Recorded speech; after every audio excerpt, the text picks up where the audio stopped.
Gracias, buenos días. Yusbel Carolina de Código Libre. Presidente, en el tema de migración, ya nos está comentando de la atención humanitaria a los migrantes, pero en este caso voy exactamente con las otras nacionalidades.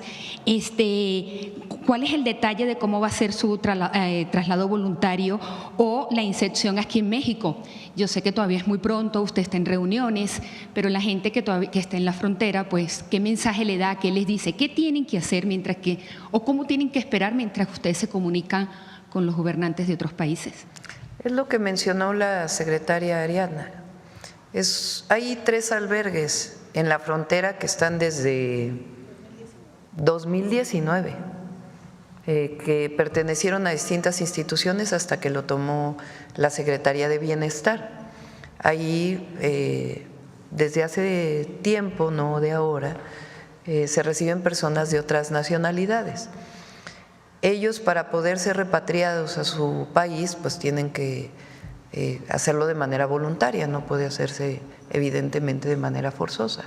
Entonces, si ellos voluntariamente aceptan, hay esquemas con las instituciones de Naciones Unidas para poder colaborar para que puedan regresar a sus países a través del Instituto de Migración. Entonces, hay protocolos que existen desde hace tiempo y si permanecen en nuestro país, pues permanecen principalmente en estos albergues. Ahora, sí es importante, porque ¿por qué no me ponen la gráfica de ayer y todavía está hasta el 20 de enero ya?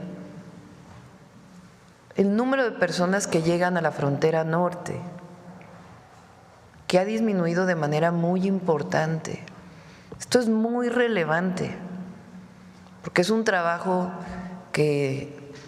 al que le pusimos mucha atención desde que llegamos al gobierno, que permita pues de manera humanitaria a las personas que llegan al sur de nuestro país, pues orientarlas, darles opciones en nuestro país, o si de manera voluntaria quieren regresar, regresan.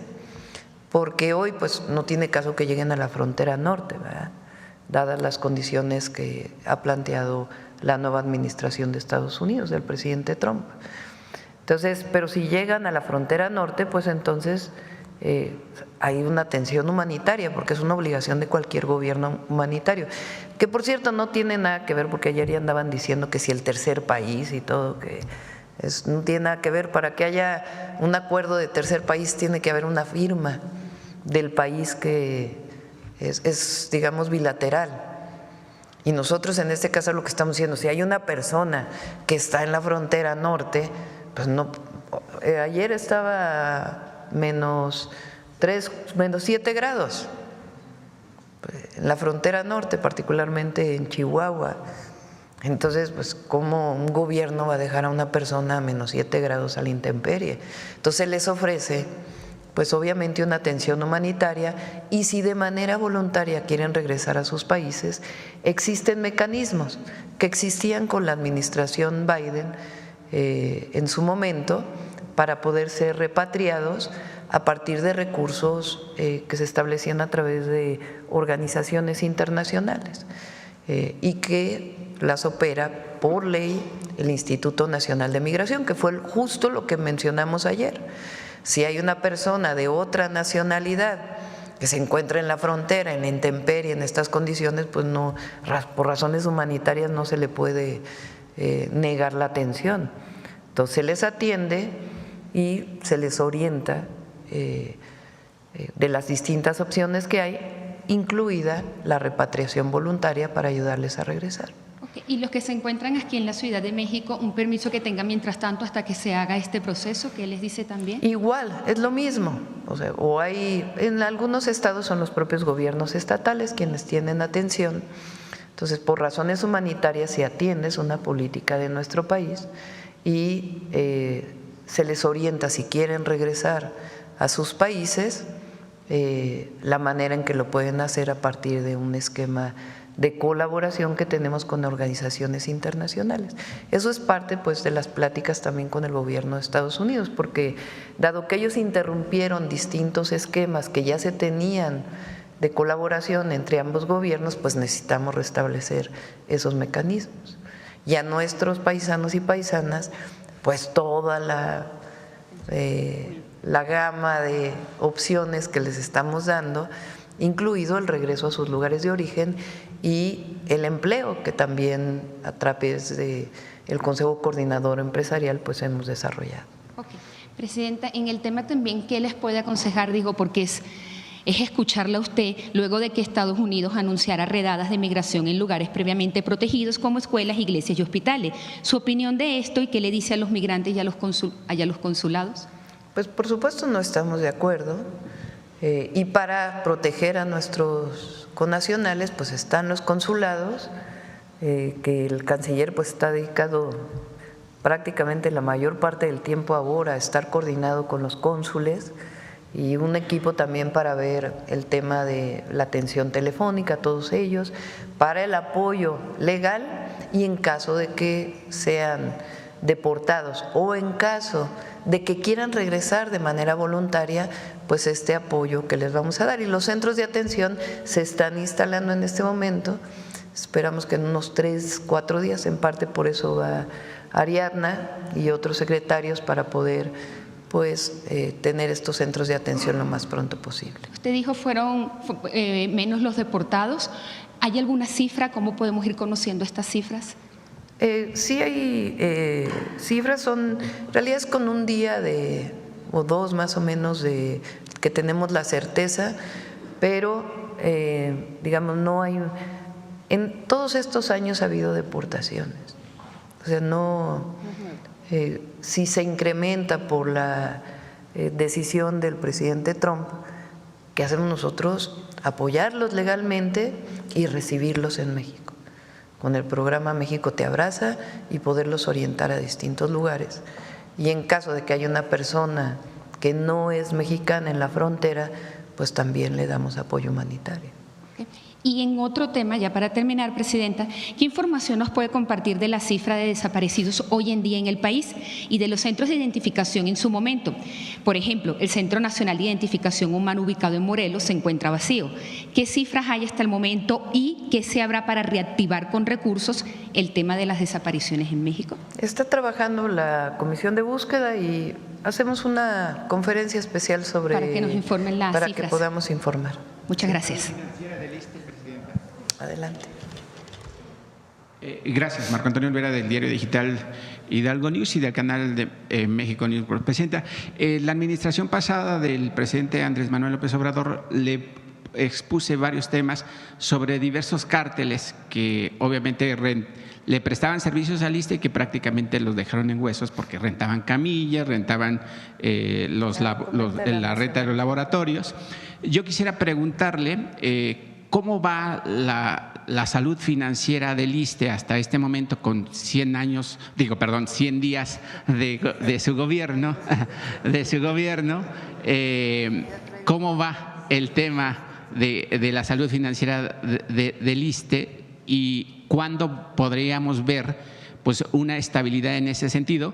Porque el ISSSTE fue una de las instituciones más saqueadas, más robadas y por supuesto pues ahí el Bester Gordillo y el yerno fueron pues prácticamente los responsables de hacer un saqueo multimillonario igual que Enrique Peña Nieto.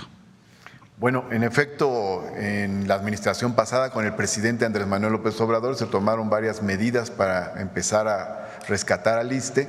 Subrayaría 3, 1, saneamiento financiero, 2, equipamiento nuevo, hay mucho equipamiento nuevo que se empezó a adquirir, y 3, la nacionalización de servicios integrados, nacionalización de hospitales, porque se venía privatizando todo.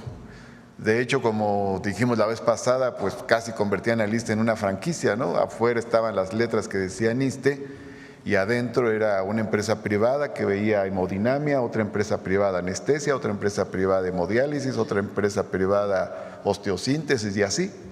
Entonces comenzó el proceso de nacionalización y en el caso de hemodinamia prácticamente hemos culminado este proceso, ya se tienen las salas de hemodinamia ya del ISSSTE, o sea, todo lo que es el equipamiento ya no depende de ningún privado. Y, por ejemplo, también en el caso de los insumos, estamos en estos días completando también la nacionalización de los insumos de hemodinamia. En el hospital 1 de octubre, le informé a la presidenta ayer, ya este domingo se realizó una operación ya con equipo nacionalizado, insumos nacionalizados. En el 20 de noviembre, en otros lugares, en Palenque, por ejemplo, y en otros se han venido ya haciendo intervenciones con el equipo ya nacionalizado, los insumos ya nacionalizados en el caso de hemodinamia. Claro que tenemos que seguir avanzando en otros campos. Por ejemplo, en el equipo de anestesia también el equipamiento está nacionalizado y vamos a ir avanzando sobre el tema de los insumos. Y así en cada una de las áreas lo vamos a ir haciendo. Ahora, esto es en cuanto a los llamados servicios médicos integrados.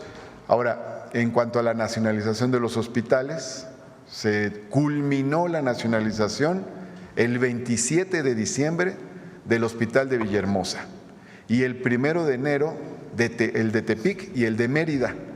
Incluso la presidenta en su informe de 100 días lo mencionó.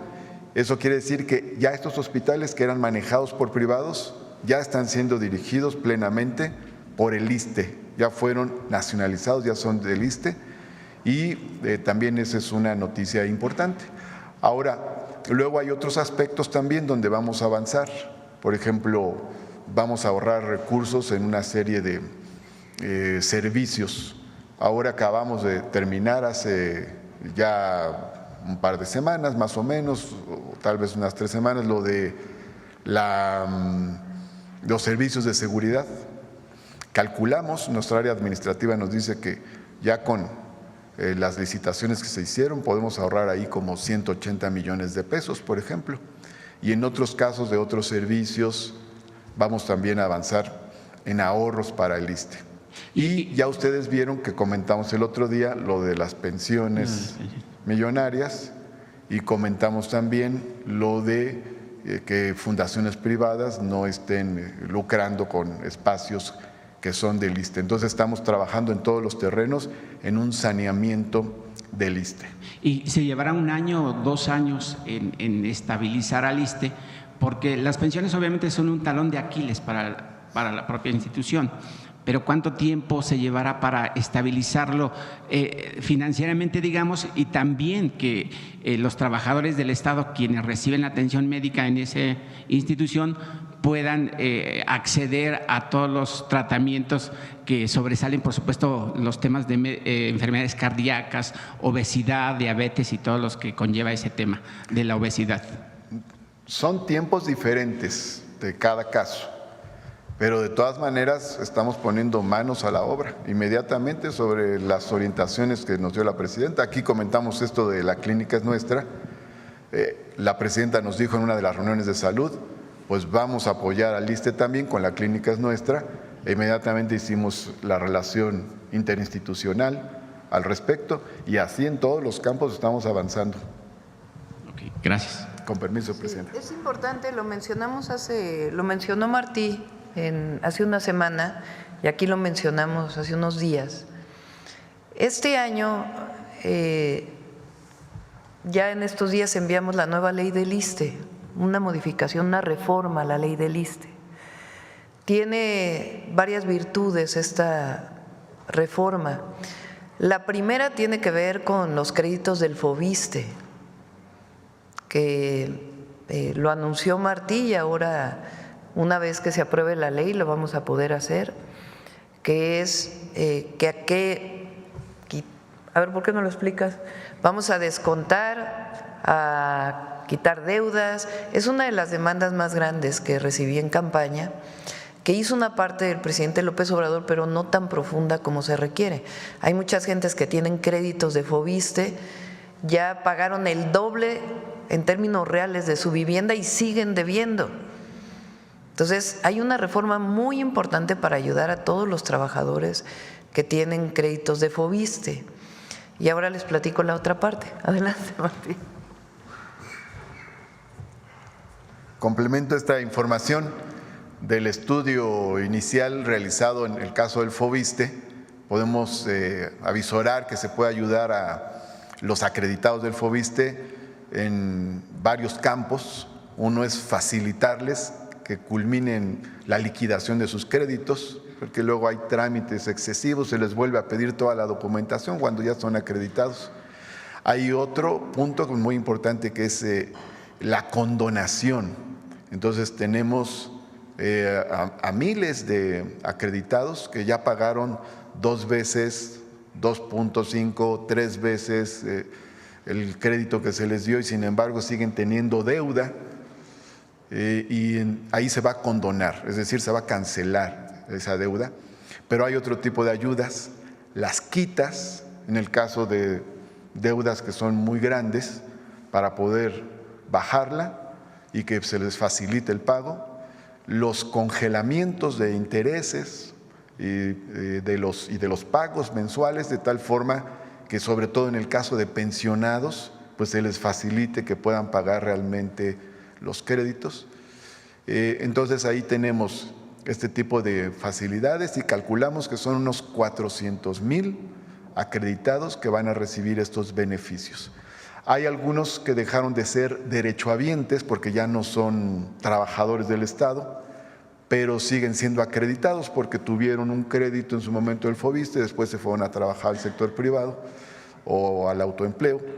Y entonces en esos casos se pierde el vínculo, se deja de pagar en algunas ocasiones y se les agranda su deuda, entonces se vuelve un problema. Entonces se van a hacer ahí los llamados acuerdos amistosos para que sigan pagando a FOBISTE y se les modifique el esquema para que se haga factible que puedan pagar también. Entonces este es el esquema respecto de los acreditados. Pero en la iniciativa de reforma que ha mencionado la presidenta, se va a buscar que el FOBISTE recupere la facultad para mejorar, rehabilitar, construir y arrendar vivienda para los trabajadores. Entonces, esto va a ser muy importante porque esa facultad la tenía y en el periodo neoliberal, en la reforma del 2007, se le quitó esta facultad al FOBISTE y con ello se va a poder ayudar mucho a los derechohabientes para tener vivienda. El FOBISTE va a poder contratar empresas para construir vivienda y esas viviendas pueden ser para adquisición de los trabajadores, pero también para ponerlas en renta para los trabajadores. Y eso va a ayudar a los demás bajos recursos que prácticamente estaban excluidos del sistema de créditos que se hizo a partir del 2007. Con permiso. Y la otra importante sobre salud que también viene es que aquellos que ganamos más y que somos afiliados al ISSSTE, trabajadores del Estado, trabajadoras del Estado, la idea es que los que ganen más y particularmente con estas compensaciones que se nos dan, que fue una idea que salió aquí, por cierto, de uno de sus compañeros, podamos pagar un 2% adicional. Eso se integraría al ISSSTE y el gobierno, con el presupuesto público, entre otros con los fideicomisos de la Corte, que son trabajadores del Estado, completar para una parte muy importante que son los trabajadores de los servicios de salud del ISSSTE. Los médicos del ISSSTE son los que menos ganan de los sistemas de salud público y nosotros queremos que ganen lo mismo por lo menos de los del IMSS. Entonces, a los primeros que estaríamos ayudando, empezaríamos por antigüedad, sería a los trabajadores, a los médicos, médicas, enfermeros, enfermeras y otros trabajadores de la salud del ISSSTE. Y con ese mismo recurso, pues ir también mejorando todas las instalaciones. Iniciamos con la clínica es nuestra, que son los centros de salud, que es la atención primaria, que es a donde primero van pues todas las familias trabajadoras del Estado. Entonces, y Martí pues está haciendo un excelente trabajo con mucha sensibilidad. El otro día no lo dije, pero también con Martí nos conocimos en el CEU. Hace ya unos cuantos años, él estaba en Prepa 7, ¿no? Así es. Prepa 7, era dirigente de Prepa 7, su servidor estaba en la Facultad de Ciencias de la UNAM en el 86, 87. O sea, ya llovió un poquito, él es más joven, hay que reconocerlo. Pero nos conocemos desde entonces, desde el movimiento estudiantil, y está haciendo un excelente trabajo con la sensibilidad social que le caracteriza a Martín. Bueno, a ver acá, de este lado. Capital 21 siempre llega temprano. Buenos días, presidenta. Preguntarle también a Martí Batres, para los hospitales, si habrá algún tipo de esquema, este se llama Clínica es Nuestra, sobre todo en el tema de eventuales. De hecho, un trabajador digamos, lo despidieron después de que habló con él y lo volvieron a, digamos, a reinstalar como eventual, tiene 14 años de eventuales, pero hay ciertamente en los hospitales grandes como que hay eventuales que no avanza su contratación. En este caso lo despidieron el 24 de diciembre, bueno, lo despidieron desde el 9, pero lo notificaron el 24 de diciembre, nosotros lo publicamos y ese mismo día que lo publicamos le hablaron para que volviera a resellar y se presentara como trabajador eventual. Pero hay varios casos, no solo en Puebla. ¿Qué se está pensando? Porque hay como una colusión entre la autoridad, en este caso el Hospital Regional de Puebla, y el sindicato, en donde los trabajadores ya de base pues son familias grandes que en una elección participa una planilla y en la siguiente otra planilla, son 2 planillas. ¿Cómo arreglar ese tema para que los trabajadores eventuales no tengan 5, 6, 7, 8 años? Para que tú seas un trabajador eventual y te basifiquen, tienes que entrarle a buscar al sindicato y decirte, te voy a apoyar, pero si no eres un trabajador que te interesa la política, pues te quedas ahí de eventual por varios años. ¿Cómo ir avanzando en ese tema que es estructural?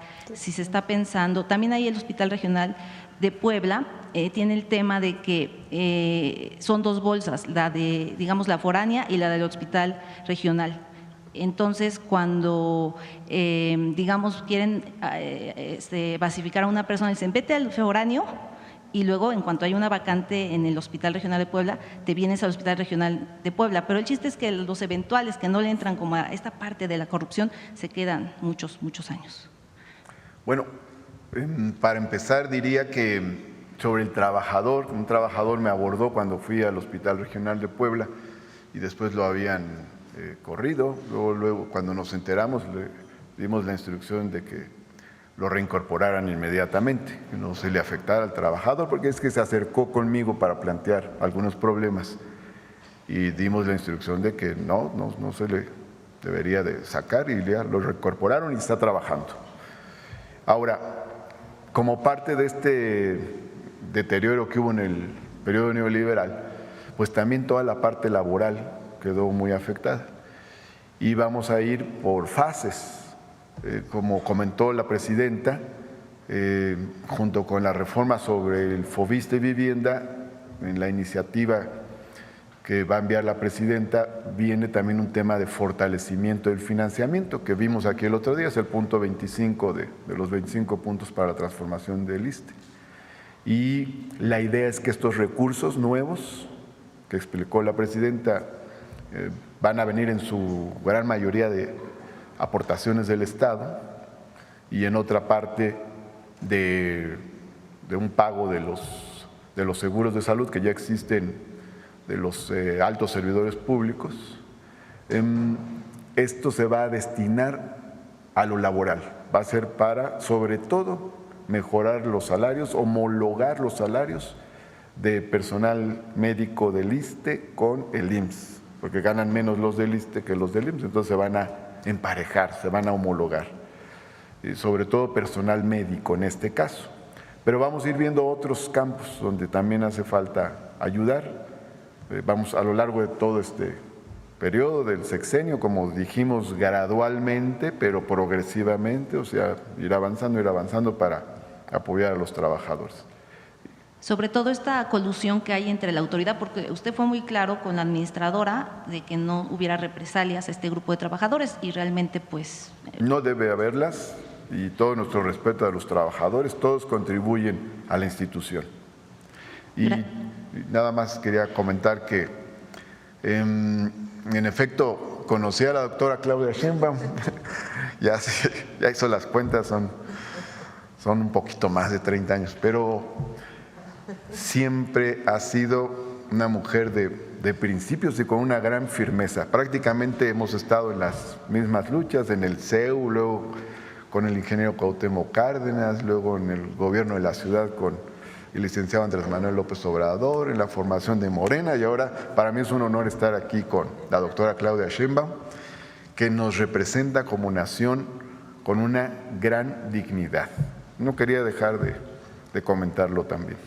Muchas gracias también por regresar este trabajador. Y, Presidenta, preguntarle sobre el proyecto Olinía.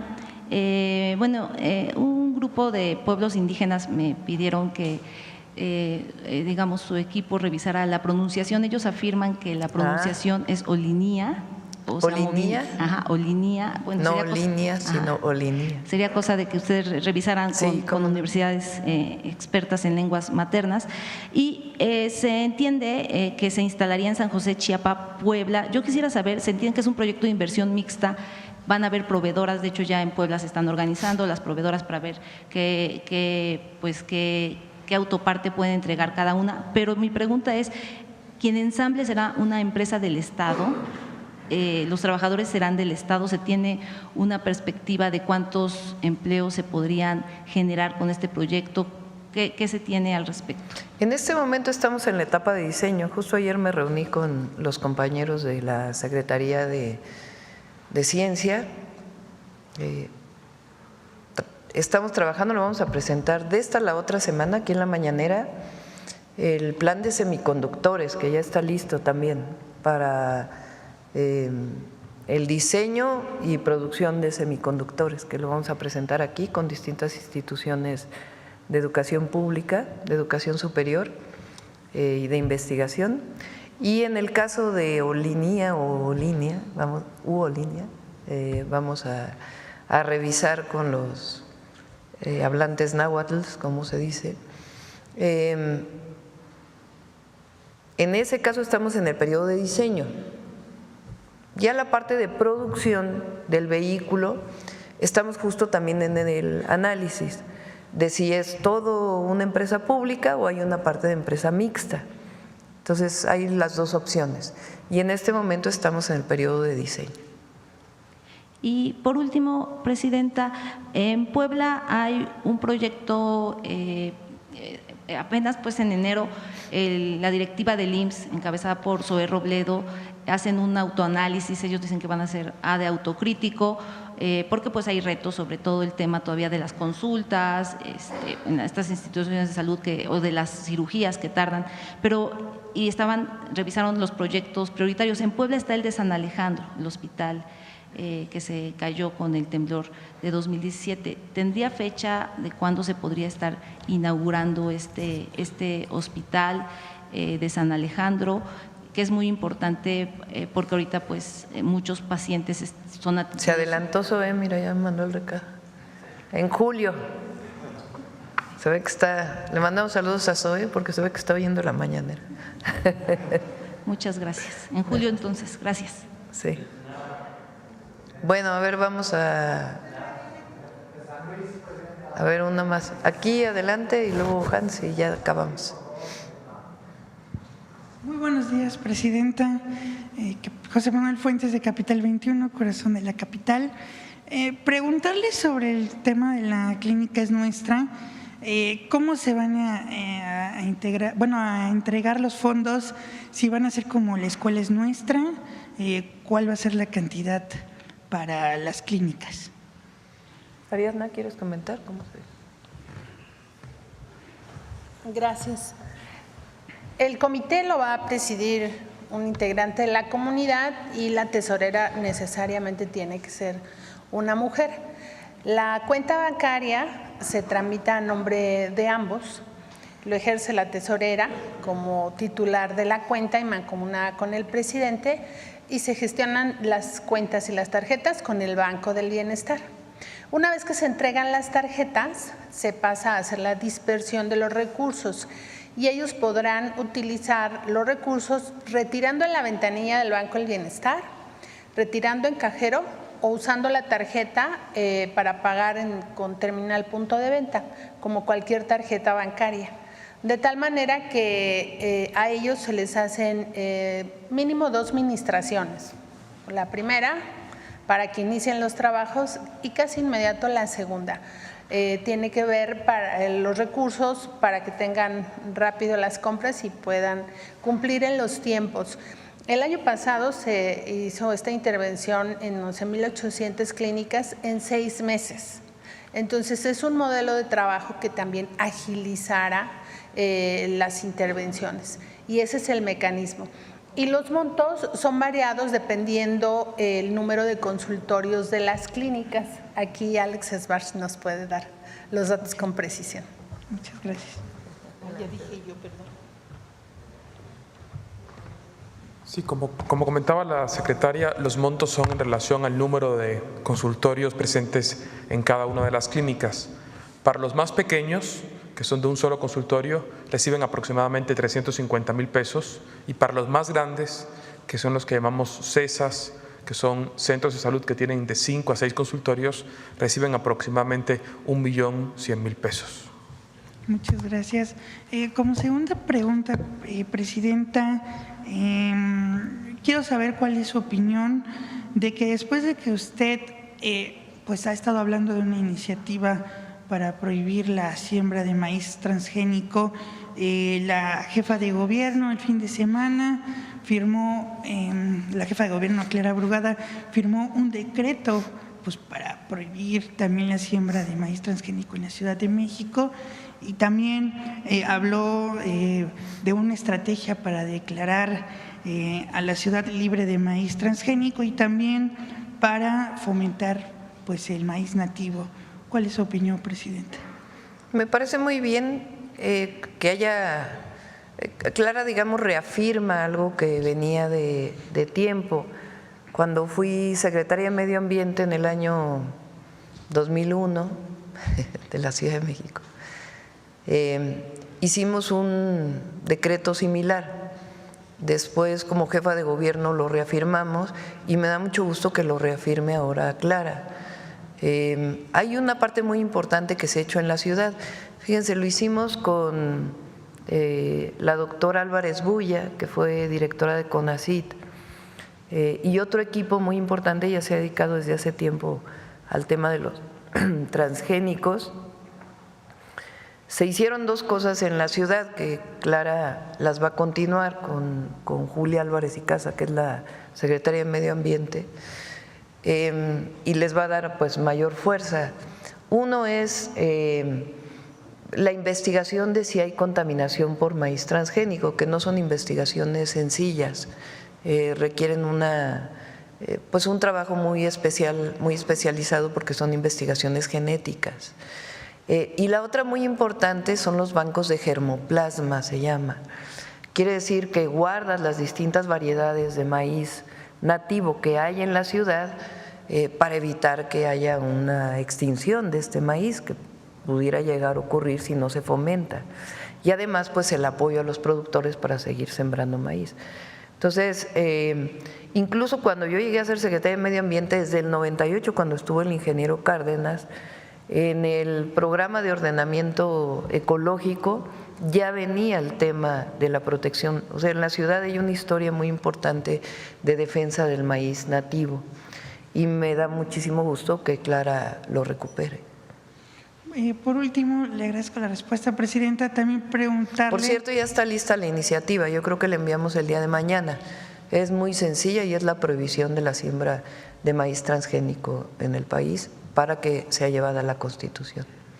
No, pues esa era la pregunta. Sí. Muchas gracias, Presidenta. Gracias. A ver, ya acá y ya terminamos, nos falta todavía el detector de mentiras. Buenos días, Presidenta. Hans Salazar, de Noticiero en Redes. Preguntarle, a propósito del tema con la relación con Estados Unidos, en el tema de migración, Hay un número muy concreto que se está manejando en cálculos, es de una ONG, donde calcula que si eventualmente se estuviera cumpliendo lo que ha dicho el presidente estadounidense Donald Trump de la deportación de 1 millón de migrantes aproximadamente, se estarían gastando por parte de Estados Unidos 88,000 millones de dólares. Es un cálculo que están haciendo más o menos de acuerdo a estos números. Preguntarle, la política del presidente López Obrador en su momento fue apoyar a Centroamérica con los programas que son derechos sociales en nuestro país, que es Sembrando Vida, que es Jóvenes Construyendo el Futuro. Preguntarle si usted dentro de estas pláticas en relación con Estados Unidos, los equipos, usted misma, Presidenta, estaría planteándole al presidente Donald Trump fortalecer estas políticas y estar revirando, en lugar de ser un tema punitivo, un tema de pues todo lo que se ha dicho, mejor enfocarlo en ese sentido. Esa sería mi primera pregunta. Sí, por supuesto. Lo hicimos en el G20 en su momento. Ahí planteamos que si se dedicara el 1% de lo que se dedica a la producción de armamento a un programa como Sembrando Vida, pues estaría apoyando a más de 6 millones de personas para su bienestar y para el bienestar del planeta. Entonces, por supuesto que es uno de los temas que tenemos planteados. La mejor forma es atender las causas siempre. El siguiente pregunta, Presidenta, preguntarle respecto a estos refugios que ya se han anunciado en esta mañanera, cómo se está operando, bueno, que no son nuevos, pero que se están reforzando por parte de la Secretaria del Bienestar. Hace unos días la gobernadora de Chihuahua, María Eugenia Campos, se refirió a los migrantes mexicanos que en un tema de deportación, entrada al estado que ella gobierna, ella no quiere refugios, ella quiere que, incluso dice, los vamos a mandar luego a su lugar de origen, hablando de México, porque decía a sus estados, refiriéndose a nuestro país. La pregunta sería si han hablado para que ella comprenda esta situación de emergencia, bueno, eventual emergencia o de atención, y más con la situación, como bien ha dicho usted, del clima, de todo lo que pues la intemperie, no tener dinero, etcétera. Si ya ha mejorado la forma de pensar de esta gobernadora para poder implementar, a propósito de esta visita que hará, bueno, seguro será permanente por parte de la secretaria, a Chihuahua, que es uno de los lugares, me parece, claves de atención en esta situación. Si han platicado con ella, ha mejorado esta condición de forma de pensar de esta gobernadora. Y ahorita una pregunta última. A ver, es importante primero que expliquemos que una parte son los centros de atención, los albergues que están desde 2019 y que se han ido fortaleciendo para personas de diferentes nacionalidades que por alguna razón están en México, particularmente en la frontera, y para ayudarlos, para protegerlos y la ayuda humanitaria que requieren. Los otros centros de atención que estamos instalando, que estarán listos en unos 3 días más o menos, tienen que ver con principalmente las y los mexicanos. El objetivo pues es que lleguen al país y ofrecerles toda esta gama de apoyos que estamos planteando, de los programas de bienestar, etcétera, y ellos de manera voluntaria decidirán pues dónde quieren estar, porque son libres de estar en México o en cualquier lugar. Los migrantes pues requieren una condición migratoria siempre. Entonces son 2 tipos de centros de atención que es importante que se conozca. Segundo, ha habido mucha comunicación con la gobernadora de Chihuahua y con todos los gobernadores de la frontera y del resto del país, para en caso de, todo es voluntario, nosotros no estamos de acuerdo en que haya un asunto de fuerza, porque además pues es parte de los acuerdos y de los tratados de derechos humanos de los que formamos parte, y además lo hacemos por convicción. Es de manera voluntaria que quieran moverse de un estado a otro y nosotros les apoyamos en el caso de México o en el caso de las personas de otras nacionalidades que quieran regresar a su país o que quieran regresar a un país centroamericano, por ejemplo, y lo acepte el país centroamericano, aunque no sea su país, que si son salvadoreños y quieren permanecer en Guatemala, si lo acepta Guatemala, pues entonces hay acuerdos con los países centroamericanos para que así sea y tiene que ser de manera voluntaria. Entonces, la gobernadora de Chihuahua pues sabe que esta es la política y hasta ahora hemos estado en buena coordinación. Y por último, Presidenta, igualmente en este tema, el día de ayer la Comisión Permanente en el Congreso ha cerrado filas también, así como la CONAGO, y el respaldo a usted frente a esta coyuntura ante la postura del presidente Donald Trump, excepto el PAN. El PAN ha descalificado la estrategia del gobierno federal e incluso ha llamado a que ellos piden eso, se tendría que firmar un acuerdo, convenio con el gobierno de Estados Unidos. Insisten en este tema de la seguridad. Ya sabemos lo del tema de los cárteles, el tema de llamarlos terroristas, que tiene una implicación muy clara. ¿Qué respuesta da? Esto lo dijo el senador Ricardo Anaya, panista, que él descalifica completamente y se niega a cerrar filas ante esta situación. Sería mi última pregunta, Presidenta, y gracias. Pues es distinto primero resaltar que es distinto lo que han dicho los gobernadores del PAN que firman el acuerdo de la CONAGO de los legisladores.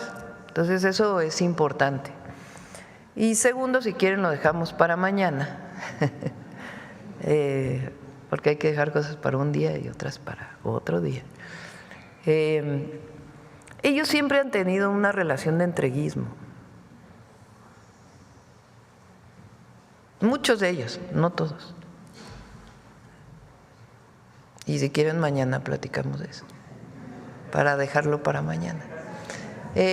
Bueno, vamos a cerrar con el detector de mentiras, dejamos las otras preguntas para mañana y que sepan todas y todos que estamos trabajando todos los días y que vamos a seguir informando particularmente sobre el tema de la relación México-Estados Unidos. Adelante. Con su permiso. Buenos días a todas y todos. Quienes a partir del Pacto por México argumentaron falsamente que la competencia entre gasolineras de diversas marcas bajaría el precio de los combustibles y aprobaron la reforma energética con esta y otras falacias, hoy mienten diciendo que las gasolinas han aumentado su costo. ¿Por qué negar la responsabilidad del pasado y la realidad del presente? En redes sociales y medios de comunicación también localizamos una mentira coordinada. Comentaristas mienten sobre las videocámaras de vigilancia y multas que no existen. ¿Por qué desinformar? ¿Por qué generar miedo o intentar generar miedo en la ciudadanía? Veamos el detector de mentiras.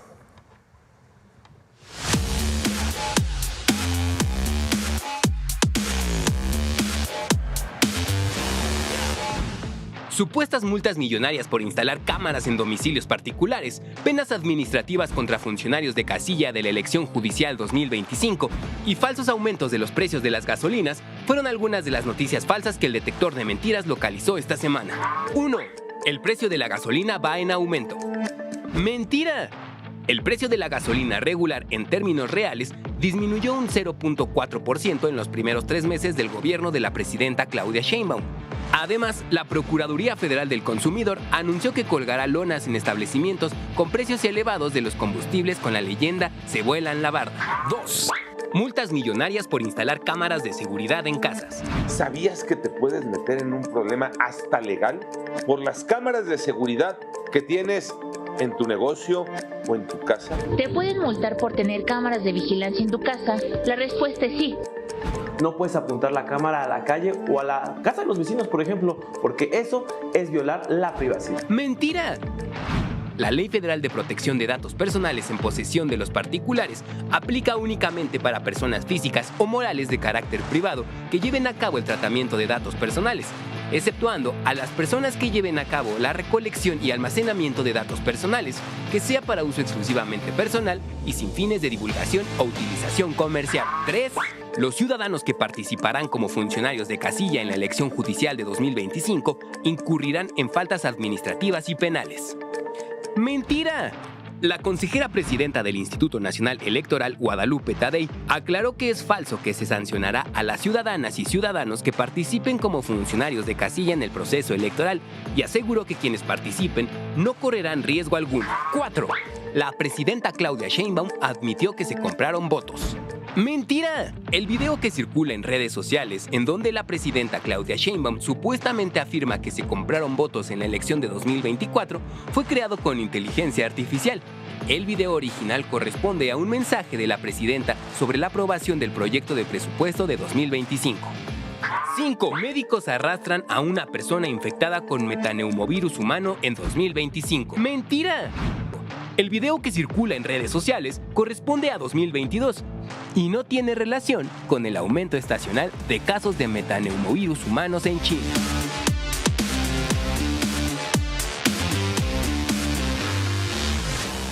Muchas gracias. Hasta la próxima semana, Presidenta.